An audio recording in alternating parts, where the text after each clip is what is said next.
Assalamualaikum warahmatullahi wabarakatuh. Innal hamdalillah nahmaduhu wa nasta'inuhu wa nastaghfiruh wa na'udzu billahi min syururi anfusina wa sayyiati a'malina man yahdihillahu fala mudhillalah wa man yudlilhu fala hadiyalah. Asyhadu an la ilaha illallah wahdahu la syarikalah wa asyhadu anna Muhammadan abduhu wa rasuluh. Amma ba'd. Jamaah salat subuh rahimani wa rahimakumullah.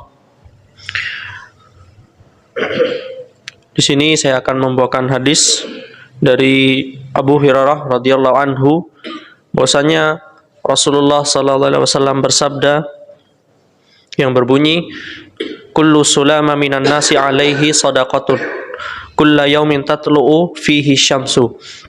Setiap persendian manusia alaihi shadaqah, diwajibkan untuk bersedekah. Kullu yaumin tatlu'u fihi syam, setiap harinya mulai matahari terbit. Jadi Nabi kita Muhammad SAW mengatakan setiap manusia itu setidaknya memiliki 360 persendian, atau dalam tafsir ulama, dalam penjelasan para ulama mengatakan sulam di sini bisa persendian ataupun tulang. Yang mana dalam hadis yang diriwayatkan oleh Aisyah radhiyallahu anha, Rasulullah SAW bersabda, inna khuliqa kullu insanin min bani Adam ala sittina wa thalathi mi'atin mafsilin. Sesungguhnya setiap manusia itu, keturunan Nabi Adam, diciptakan memiliki 360 persendian. Hadis riwayat Muslim. Yang mana persendian ini wajib kita berikan sedekah. Jadi sedekah bisa berupa dengan kalimat tahlil, kemudian amar ma'ruf nahi mungkar, kemudian sholat, bisa juga dengan zikir-zikir yang lainnya. Namun dalam hadis yang lain, Nabi Muhammad SAW mengatakan semua itu bisa terhimpun dalam satu amalan, yaitu sholat duha. Artinya ketika kita melaksanakan sholat duha, kita sudah mencukupkan sedekah terhadap tulang atau persendian kita yang sebanyak 360 persendian tersebut. Kemudian Nabi Muhammad SAW melanjutkan hadis yang tadi, ta'dilu bainal itsnaini shadaqatun, dan menyelesaikan perkara antara dua orang yang berselisih adalah sedekah. Jadi ketika ada seorang yang berselisih, entah itu antara suami dan istri, antara teman, sahabat, dan kita sebagai orang penengah yang ingin mendatangkan islah atau perbaikan, maka itu termasuk dengan sedekah.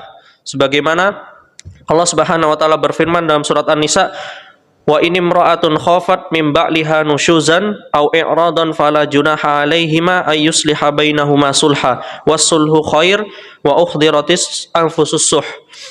Dan jika seseorang wanita itu khawatir akan sikap tak acuh suaminya, maka tidak mengapa bagi keduanya mengadakan perdamaian yang sebenar-benarnya. Dan perdamaian itu atau perbaikan tersebut itu lebih baik walaupun menurut tabiatnya manusia itu kikir. Kemudian Nabi Muhammad juga melanjutkan dari hadis yang tadi, wa tu'inur rajulu fi dabatihi, dan menolong seseorang naik ke atas kendaraannya, fatahmiluhu 'alaiha, atau mengangkat, fatahmilu 'alaiha aw tarfa'u lahu 'alaiha mata'ahu shadaqah, atau mengangkat barang-barangnya ke atas kendaraan tersebut, itu juga termasuk sedekah. Jadi ada seseorang mungkin yang hendak mengangkat barangnya, kemudian menjadi kurir ataupun selainnya, maka kita bantu, itu juga termasuk sedekah, kata Nabi Muhammad SAW. Kemudian wal kalimatut thayyibatu shadaqah, dan kalimat yang baik itu juga sedekah. Kita bertutur kata yang baik, berzikir, mengaji, mengucapkan hal-hal yang tidak membuat seseorang itu sakit hati, itu juga termasuk sedekah. Sebagaimana hadis Nabi Muhammad SAW yang mengatakan, mandalla ala khairi falahu mithlu ajri fa'ilihi. Jadi ketika kita berkata baik, otomatis seseorang itu akan menilai kita seseorang yang baik dan biasanya akan diikuti. Maka dari situ mandalla ala khairi, dan barang siapa yang menunjukkan kebaikan, karena berkata baik ini juga termasuk menunjukkan kebaikan. Ala khairi falahu mithlu ajru fa'ilihi, maka pahalanya itu tidak mengurangi sedikit pun seperti orang yang mengejarkannya. Kemudian wa bikulli khutwati tamshiha ila sholati shadaqah. Jadi berjalan menuju solat atau masjid itu juga sedekah. Jadi di dalam hadis lain juga Nabi mengatakan bahwa kaki kanan itu menambah pahala, kemudian kaki kiri itu adalah menghapus atau menggugurkan dosa-dosa kita ketika melangkahkan kaki ini untuk menuju masjid untuk menunaikan solat.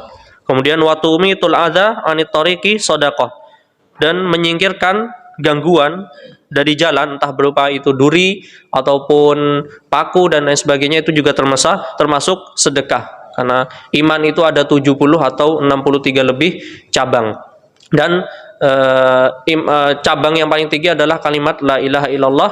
Adapun yang menyingkirkan jalan juga termasuk dari keimanan, dan keimanan yang paling ringan adalah memiliki rasa malu.